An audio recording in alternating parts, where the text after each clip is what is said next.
Hello friends, welcome back to my channel. दोस्तों, आज मैं आपके साथ शेयर करने वाली हूं कि भगवान भोलेनाथ की पूजा कैसे करें। भगवान भोलेनाथ की पूजा करने के लिए कौन सी दिशा सबसे अच्छी मानी जाती है। वैसे तो सभी दिशाएं भगवान की ही बनाई हुई हैं, लेकिन यदि आप कोई भी विशेष पूजा पाठ अनुष्ठान करते हैं, कोई मनोकामना के लिए विशेष पूजा करते हैं, तो शास्त्रों के अनुसार इन नियमों का पालन करना बहुत ज़रूरी होता है।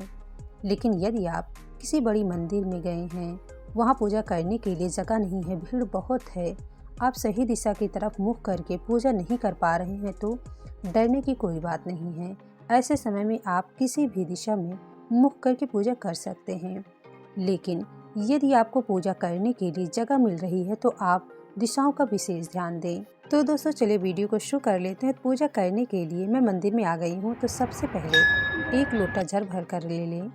ओम नमः शिवाय बोलते हुए या श्री शिवाय नमस्तुभ्यम बोलते हुए शिव मंदिर में आ जाएंगे। अब देख लेते हैं पूजा की सामग्री। तो पूजा करने के लिए सबसे पहले एक बैठने के लिए आपको आसन रख लेना है।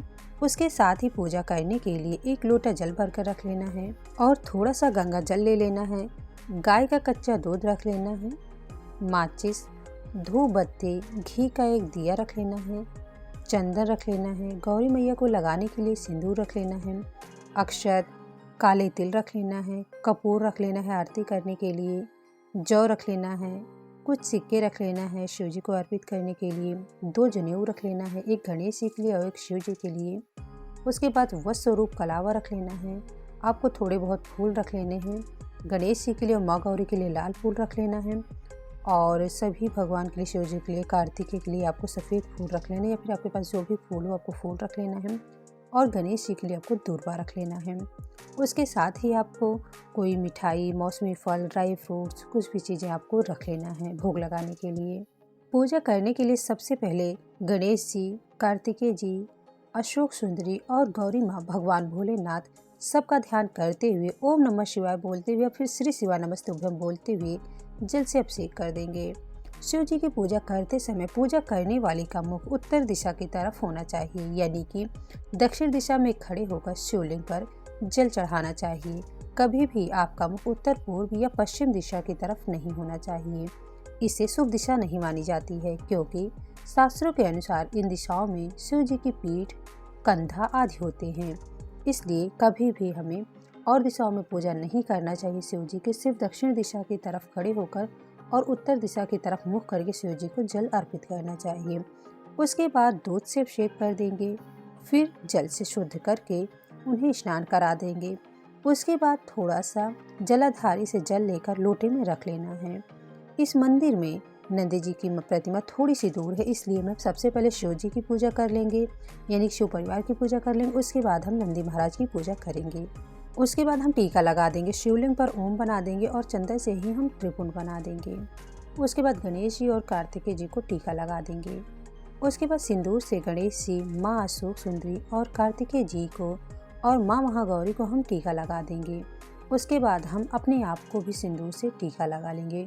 उसके बाद सभी को हम वस्त्र स्वरूप कलावा अर्पित कर देंगे, सभी को अक्षत अर्पित कर देंगे, सबको काले तिल अर्पित कर देंगे, शिव जी को हम जौ भी अर्पित कर देंगे। उसके बाद गणेश जी को और भगवान भोलेनाथ जी को जनेऊ अर्पित कर देंगे। गणेश जी को दूर्वा और फूल अर्पित कर देंगे। अगर आपके पास लाल फूल है तो लाल फूल अर्पित कर दें गणेश जी को। अगर लाल फूल नहीं है तो आप कोई सा भी फूल अर्पित कर सकते हैं। माँ महागौरी को हम फूल अर्पित कर देंगे। अगर लाल फूल है तो माँ को लाल फूल अर्पित कर देंगे, नहीं है तो कोई बात नहीं।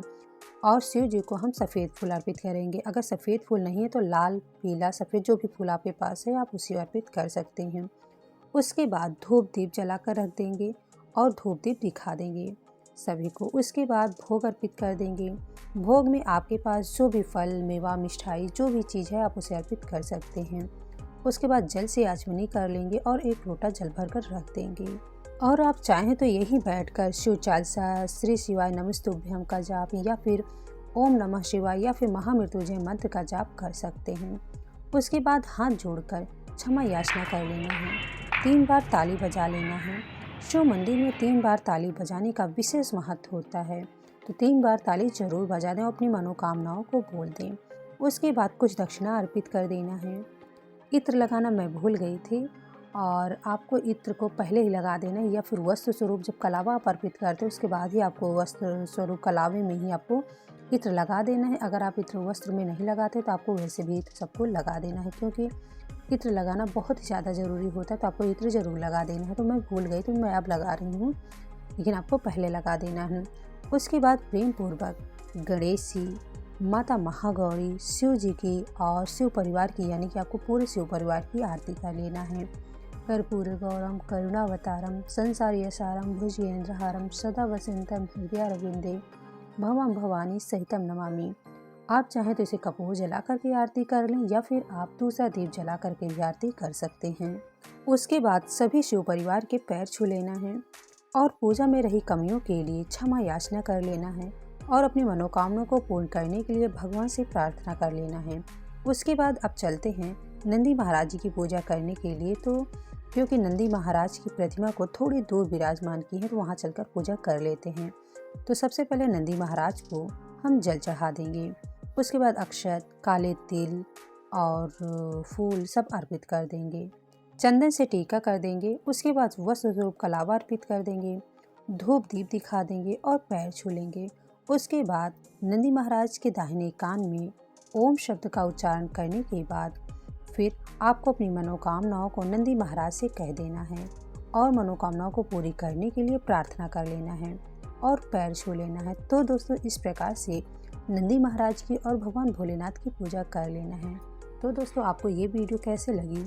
अगर वीडियो थोड़ी सी भी यूज़फुल लगी तो मेरे वीडियो को लाइक करें, चैनल को सब्सक्राइब करें और जितना ज़्यादा से ज़्यादा हो सके शेयर करें। Thank you.